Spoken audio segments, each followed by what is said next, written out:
A todos, todes, um prazer estar aqui mais uma vez em São Paulo. Eu estou quase paulista. Impressionante a quantidade de vezes que eu apareço por aqui. Gosto de São Paulo e fico feliz com esse espaço, com essa construção, vendo e revendo pessoas. Algumas eu consegui falar antes, outras eu quero dar um abraço depois. Estou vendo ali a pastora Alexa. Prazer te ver, depois quero também te abraçar. Enfim, tantas pessoas que dão ânimo assim para a gente seguir em frente. Explicar muito rapidamente qual foi a ideia desse movimento. Eu faço parte de um coletivo que é o Esperançar. A gente se organiza prioritariamente lá no Rio de Janeiro e a gente decidiu, num ano muito importante, colocar esse movimento na rua. Nós entendemos que Bolsonaro e o bolsonarismo representam um projeto violento, intolerante, que despreza a humanidade e a natureza, glorifica a violência e a tortura e promove a morte. Portanto, é um projeto contrário à democracia, por um lado, e completamente incompatível com o espírito amoroso do Evangelho de Jesus. A gente fala com muita convicção que o bolsonarismo mataria Jesus usando o nome de Jesus para isso. Então, a partir desse diagnóstico, a gente decidiu fazer a seguinte chamada: cristãos e cristãs, vamos nos organizar para derrotar Bolsonaro este ano? Com muita honestidade, simplicidade e de forma bastante objetiva. A leitura que nós fazemos e foi dito aqui, muitos cristãos e muitas cristãs não se sentem representados por essa lógica do bolsonarismo e precisam de um espaço para colocar a sua voz e a sua fé. Então, esse foi o objetivo, captar esse sentimento, captar esse grito. E a resposta nas redes, assim, em pouco tempo, foi explosiva, impressionante e muito nacionalizada. Então, confirmou essa tese. Tem muita gente por aí, machucada pelo fundamentalismo, que não abre mão da sua fé em Jesus e quer ter voz e posição nesse momento decisivo que nós estamos vivendo. A partir dessa chamada, nós criamos uma página na internet quando e onde as pessoas se cadastram. Quando elas se cadastram, elas automaticamente entram nos nossos grupos de WhatsApp. Nós estamos formando, portanto, comunidades digitais com cristãos e cristãs do Brasil nesse primeiro momento. A pessoa se cadastra, entra no nosso grupo e nos nossos grupos a gente começa a conversar, trocar ideias e experiências, se reconhecer e compartilhar conteúdo. A ideia é que essa primeira camada possa se fortalecer e, a partir disso, a gente possa compartilhar conteúdo com uma segunda, terceira, quarta camadas por aí. Como assim? Nas nossas comunidades digitais, quem nós esperamos acolher?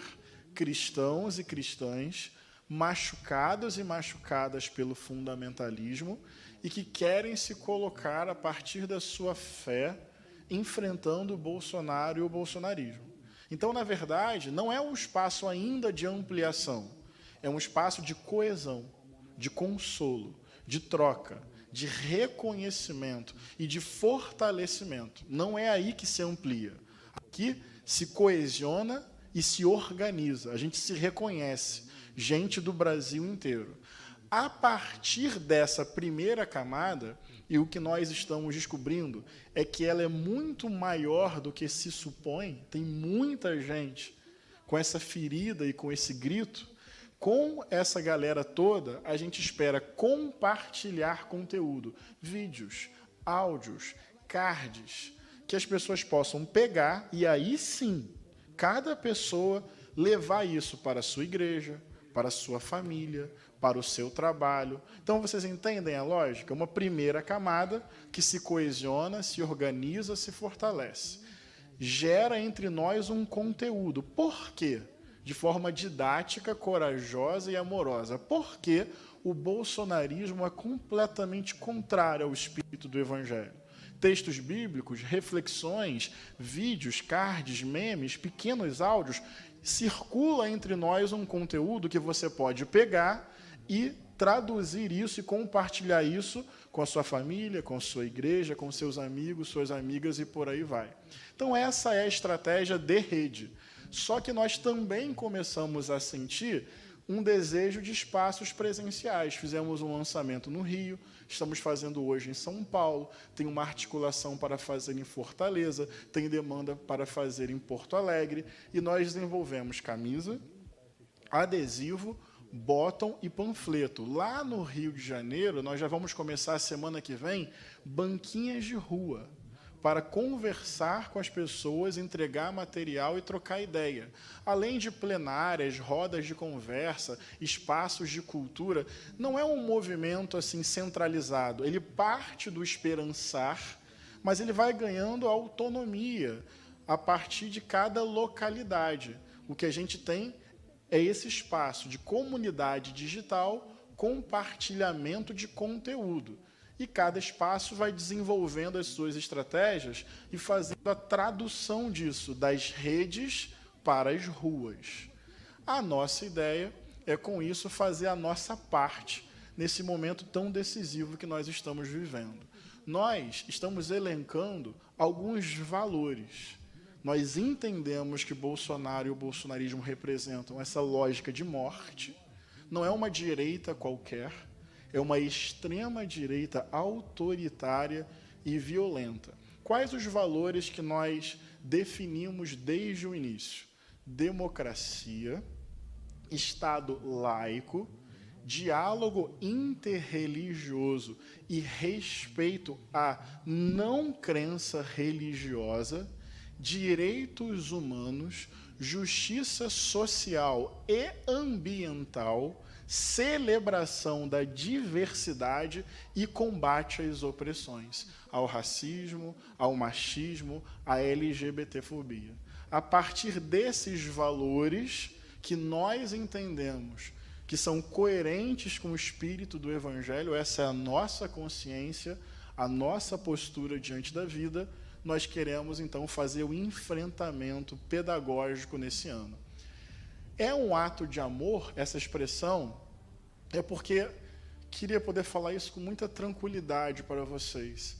Nossa lógica não é reproduzir o espírito da vingança ou vencer o bolsonarismo na lógica do bolsonarismo.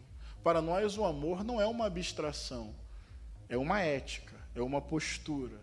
O amor revoluciona mente, coração e sociedade. Nós cremos que o conteúdo mais profundo do amor é libertador, emancipador e revolucionário. E queremos trabalhar esse conceito. Mas não queremos entrar numa lógica de revide. Queremos entrar numa lógica de justiça, não de vingança. Então, até estamos conversando na coordenação do movimento, cada vez mais nós vamos afirmar é um ato de amor, porque já está evidente, cada vez mais evidente, que o amor é completamente contrário à lógica do Bolsonaro e do bolsonarismo. Se o projeto de sociedade deles vence na história, sejamos sinceros, se o projeto deles vence, nossas vidas correm risco. E alguns corpos mais do que outros. Certo? Mulheres, LGBTIs, indígenas, quilombolas. Mas o projeto deles ameaça a nossa existência. O que eu queria compartilhar com vocês, e esse foi o nosso espírito. Se o projeto que a gente defende vence, a existência física deles não está ameaçada. Entende? O projeto deles nós queremos superar. mas a vitória deles pode ser a nossa morte. A nossa vitória não impõe letalidade a eles, impõe superação da terra que eles têm sobre a vida e sobre a sociedade. Por isso que nós trabalhamos na lógica do amor, mas insisto, não de um amor romântico, abstrato, circunscrito a uma casa e a um casal. Não é isso. É o amor que chora a dor do mundo, que acolhe as angústias do povo e que se inquieta diante de toda a injustiça. E uma vez derrotando Bolsonaro e o bolsonarismo, sem o espírito do bolsonarismo, mas com toda a rebeldia inquieta do amor, creio até que a campanha não termina, porque essa lógica da extrema-direita a gente pode derrotar dia 2 de outubro nas urnas, mas não derrota nas ruas, de imediato. Hoje o mundo vive o avanço da extrema-direita. Estava lendo esses dias um texto do irmão, amigo Ronilson Pacheco, falando sobre a pauta conservadora moral cristã ganhando muita força nos Estados Unidos e com conquistas históricas, inclusive das mulheres e do povo negro, que podem ter um retrocesso esse ano na Suprema Corte norte-americana. Essa lógica autoritária, esse espírito violento, alguém falou aqui, acho que foi o Vini, está colocado. Então não se trata apenas da urna, embora não sejamos ingênuos. É fundamental derrotar Bolsonaro na urna. Mas o projeto pedagógico, político, de vencer esse espírito de morte e celebrar a democracia e justiça é uma tarefa para a nossa geração, para essa década e talvez umas décadas adiante. Então é um desafio histórico. E como discípulos e discípulas de Jesus Cristo de Nazaré, aí que a urna já não é mesmo o fim de tudo, embora seja muito importante. Porque, no limite, nossa utopia é o reino. Então, eu costumo dizer que o Evangelho é a revolução depois de toda e qualquer revolução. É sempre nos convocando à emancipação e à quebra de toda lógica de violência e de opressão. Eu queria terminar com uma brevíssima citação bíblica. João, no capítulo 20, naquele contexto pós-morte de Jesus, diz lá, a partir do verso 19, que os discípulos e as discípulas estavam com as portas trancadas por causa do medo. Evidente, Jesus, o líder daquele movimento, tinha sido preso, torturado e executado. Todos e todas ali estavam sob ameaça. Então, um sentimento muito presente entre nós hoje.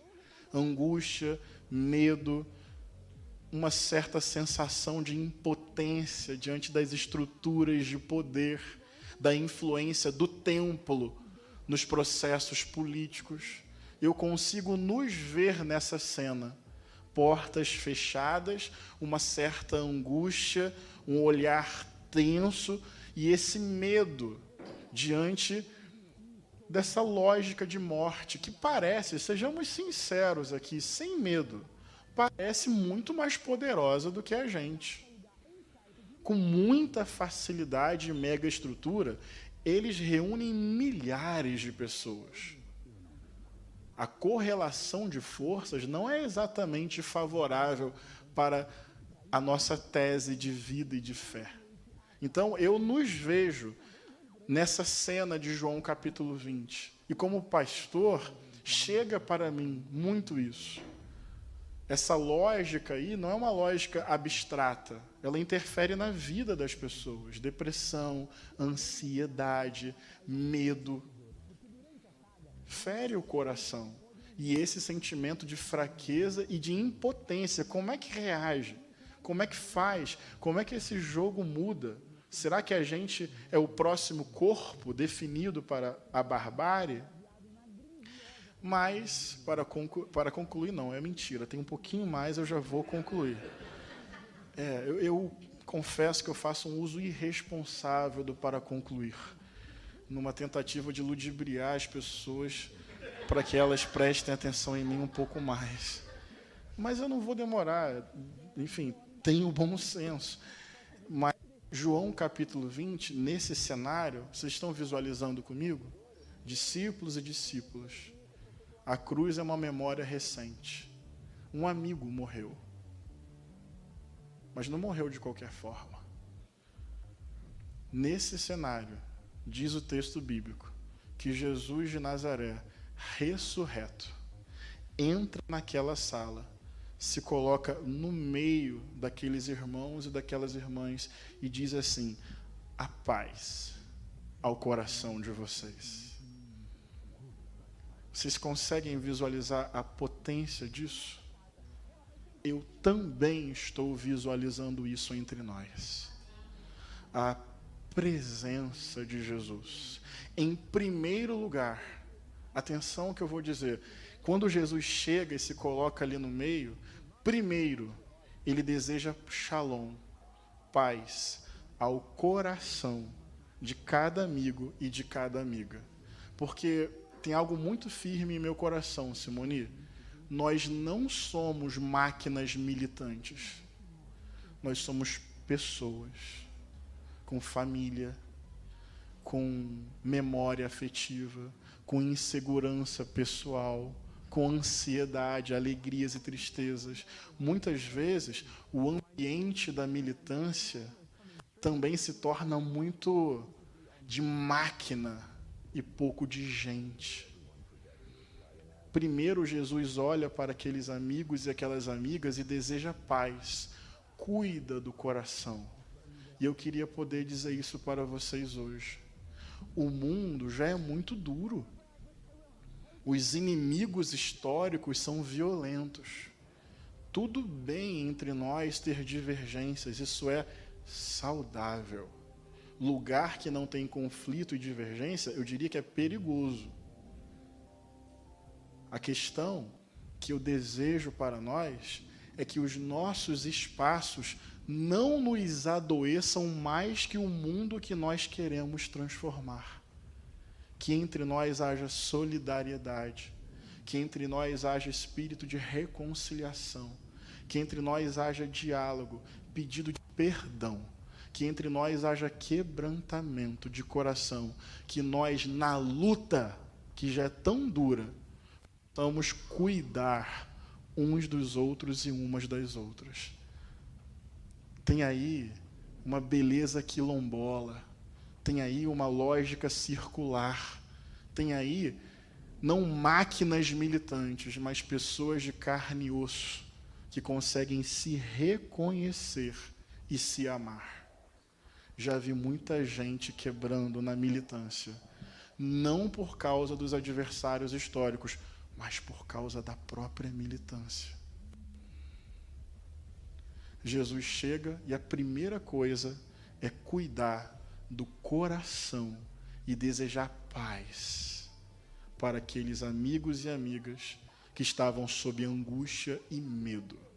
Mas logo depois de cuidar do coração, Jesus mostra, vocês lembram desse texto? As mãos e o lado. Porque isso é maravilhoso. O Jesus glorioso e ressurreto, portanto, que venceu a morte, é o mesmo com as feridas da cruz. E talvez a maior tragédia do cristianismo tenha sido separar o Cristo glorioso do Jesus pobre e periférico de Nazaré. Porque quando você silencia o Jesus do Evangelho, você faz o que você quiser com o Cristo glorioso. Daí, em nome de Cristo, escravidão, genocídio, racismo, patriarcado e uma série de violências em nome desse poder sem ferida, desse poder sem corpo, desse poder sem periferia, desse poder muito mais parecido com Roma do que com Nazaré. O Jesus que tem poder para vencer a morte, quando chega no meio dos seus discípulos, deseja paz e imediatamente diz: a minha glória não apaga a minha história. Eu sou aquele que andou com os pobres e os oprimidos. Eu sou aquele que quebrou preconceitos. Eu sou aquele que bateu de frente com o moralismo religioso. Eu sou aquele que andou com as pessoas amaldiçoadas social, política, moral e religiosamente. Não dissociem a glória da cruz. Creio que essa é a tarefa do nosso tempo. Dizer que o Jesus glorioso é o mesmo da favela de Nazaré. E que o seu lugar na história jamais pode estar entre os que crucificam e torturam, mas sempre estará entre os corpos crucificados e torturados. Porque Jesus, como diz Frei Beto, não morreu quentinho numa cama. Foi alvo da violência do Estado, do fanatismo religioso e de um linchamento popular. Porque enquanto morria, tinha escárnio e quase que comemoração. E muitas vezes os crimes de ódio, uma vez eu ouvi isso de um especialista em direitos humanos, os crimes de ódio muitas vezes não são com bala na cara. Muitos crimes contra LGBTs, transexuais e travestis têm traços de tortura. Por que tem traços de tortura? Vocês imaginam? Quer dizer, óbvio que algumas pessoas aqui imaginam e sabem. Porque não basta matar. É preciso impor o sofrimento gradativo para que a pessoa saiba que está sofrendo por ser quem é. Por isso que muitas vezes crime motivado por ódio não é tiro na cara, é tortura. Porque tem um ritual de punição. Sabe quem morreu dessa forma? O Cristo glorioso. Morreu assim, sob tortura e aplauso, escárnio e comemoração. Quando aparece ressurreto e glorioso, de imediato mostra as feridas da sua mão e da sua cintura, para que nunca a igreja desvincule sua glória do seu compromisso ético com os oprimidos e as oprimidas do mundo. Cuidou do coração, desejou paz. Logo depois, fez a conexão entre ressurreição e cruz. Lembram que os discípulos e as discípulas estavam com medo e com as portas fechadas? E agora, de forma sincera, para concluir, Jesus olha e diz o seguinte: podia ter terminado aí esse texto, mas não. Assim como o Pai me enviou, eu envio vocês. Ah, Jesus cuidou do coração, conectou ressurreição em cruz, deixa a gente de boa. Não. Jesus pediu para a gente abrir a porta e ir para as esquinas e praças da vida. Não num projeto de poder. O Vinícius falou muito bem, considerei uma fala profética. Nosso desafio não é ser o opressor da vez. Nosso desafio é acabar com a opressão. Nosso desafio não é ser o próximo povo privilegiado, é acabar com o privilégio. Então não é projeto totalitário de tutela e controle dos corpos, é projeto de serviço, de entrega. Mas é o convite que eu quero fazer para vocês. Eu reconheço o sentimento de medo, ele me atravessa. Por isso que comecei falando sobre cuidado, autocuidado e amizade na luta. Como diz o profeta Emicida, quem tem um amigo tem tudo. Eu quero ter amigos na luta. Porque eu sei que tem dias que dá vontade de desistir. E eu não quero só chegar numa plenária cheia de tensões, de máquinas militantes. Eu quero encontrar um amigo onde eu possa confessar meus medos, meus erros e minhas contradições.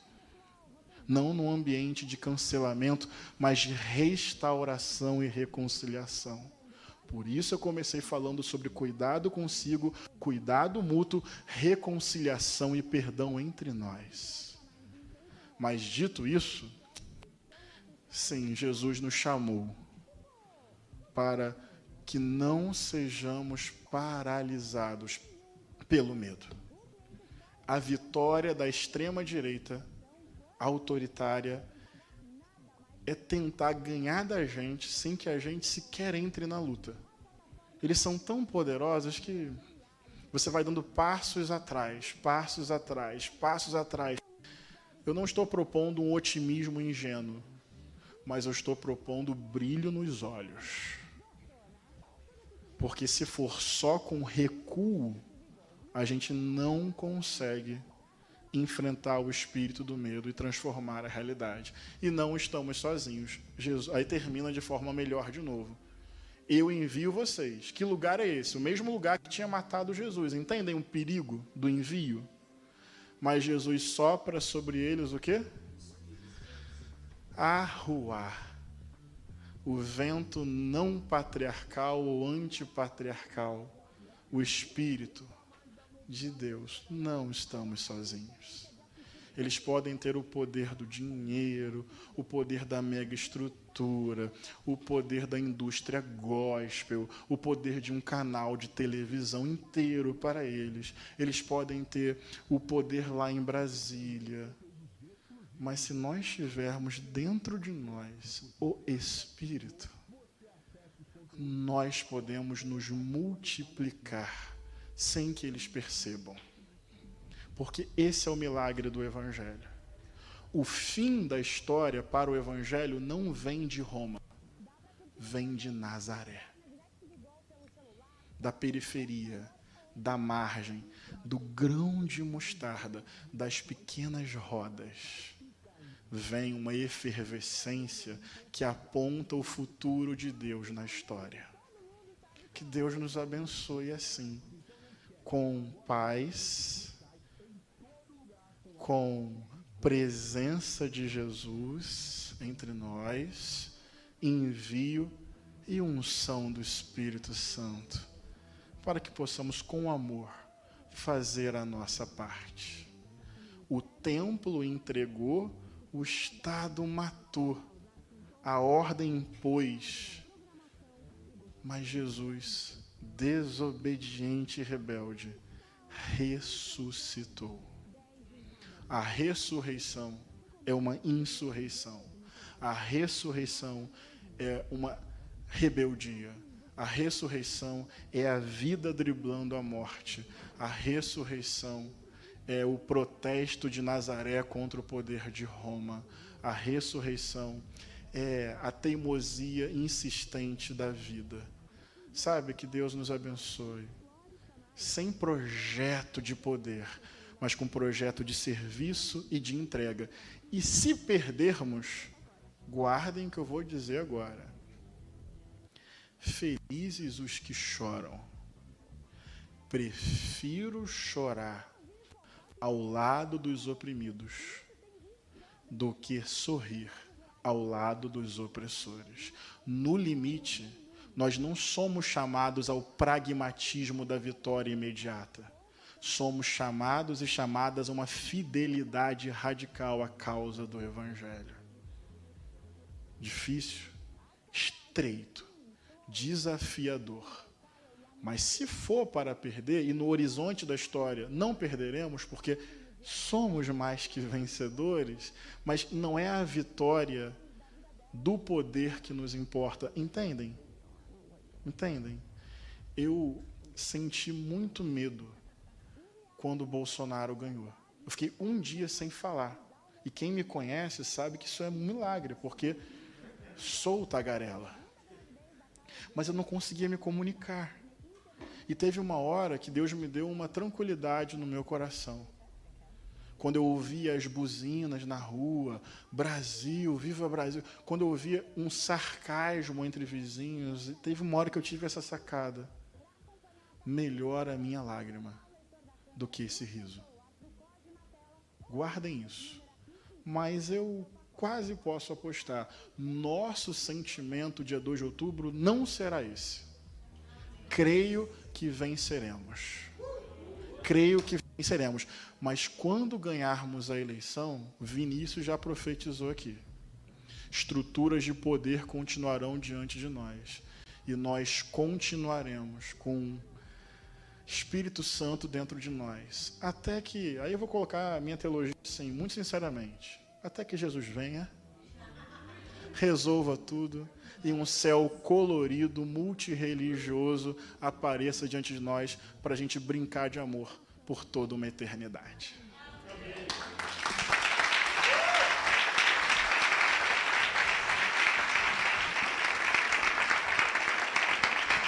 Gente, não acabou ainda, tem mais coisa.